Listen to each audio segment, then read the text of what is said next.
आज इतने लोग स्वार्थी हो रहे हैं, पूछो मत। एक बार हम रात्रि के 11 बजे, पहले की दिनचर्या थी जब ये डायलिसिस शादी नहीं होता था, इसको तो 18-19 वर्ष हो गए उस किडनी के उससे। तो उस समय माँ धूकरी वृत्ति से जीते थे।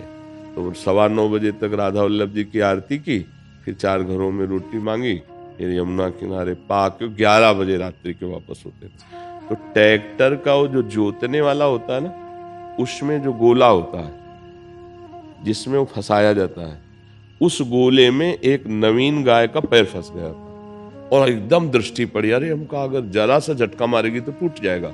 अब दौड़ के गए, उसके पैर को ऐसा पकड़ा, क्योंकि और कोई उपाय हमें समझ में नहीं आ रहा था।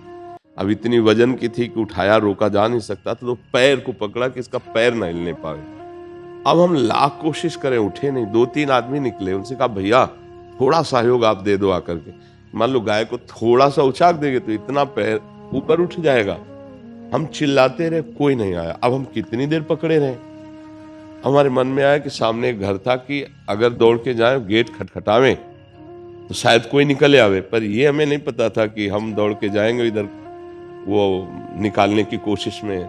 तो जो ही हम छोड़ के दौड़े से भट्ट से हुआ, क्योंकि वो पशु है ना, निकालने को बस ऐसे टूट गया। बहुत क्लेश हुआ कि अगर वो 3 आदमी जो गए थे हमारा सहयोग कर देते तो हम गाय को बचा लेते। ऐसे ही कई परिस्थितियां आती हैं जिनमें बहुत बड़ा सुकृत हो जाता, लेकिन हम लोग स्वार्थी इतने हो गए हैं कि ध्यान ही नहीं देते। तो ये सबसे बड़ी पूजा मानी जाएगी यदि आप किसी शरीरधारी की कभी ऐसी व्यवस्था हो कि वो अव्यवस्थित है और आपकी जरूरत है, तो आप सच्ची मानना, इससे बड़ा दान, इससे बड़ा पुण्य, इससे बड़ी सेवा और कोई नहीं होगी। आज हम मानवताहीन होते चले जा रहे हैं। नहीं, किसी की बहन बेटी को कोई छेड़ रहा है, मार रहा है, पीट रहा है, हो सकता है कृपा करें तो वीडियो बना ले, लेकिन हस्तक्षेप नहीं करेंगे। क्या यार तुम्हारा पुरुषत्व है, क्या तुम्हारी मनुष्यता है। एक आदमी अत्याचार कर रहा हो, तुम ये देख करके मुंह छुपा के चले जा रहे हो।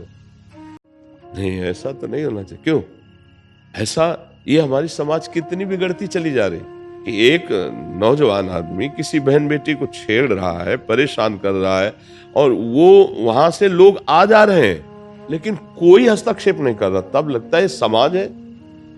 वो जंजीर तोड़ के भाग रहा है, वो गिर पड़ी है और कई गाड़ियों से पीछे आगे निकल जा रहे हैं और उसको देख रहे हैं, लेकिन कोई उसको घेर नहीं रहा, कोई उसको रोक नहीं रहा।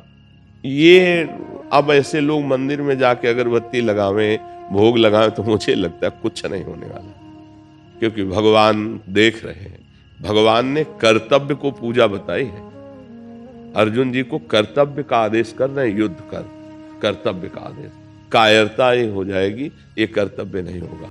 हाँ, समय मिला तो मंदिर भी गए, और फिर समाज में जब आए, अवसर मिला तो उनकी भी सेवा कर दी। कभी कोई भूखा प्यासा सर्दी में कांप रहा है गरीब, हम अपनी जैकेट उतारी दे दी, पहन ले भाई, मैं तो काम चला लूंगा, जब कभी फिर अवसर आएगा खरीद लूंगा, आज तू ठंडी से कांप रहा है। भगवान उसके अंदर बैठे, हो गई सेवा। तो मुझे लगता है कि देवी या देवता, इनकी तो सेवा हमें सबकी करनी ही है जितना भाव बन सके, लेकिन हमें समाज की सेवा जरूर करनी है। कोई पशु पक्षी कहीं कोई ऐसा अवसर आ जाए सेवा का, तो कूद पड़े, चिंता न करे, फिर भगवान जो उसका परिणाम देंगे वो बहुत मंगलमय होता है। इन सब रूपों में भगवान ही विराजमान है, इन सब के हृदय मंदिर में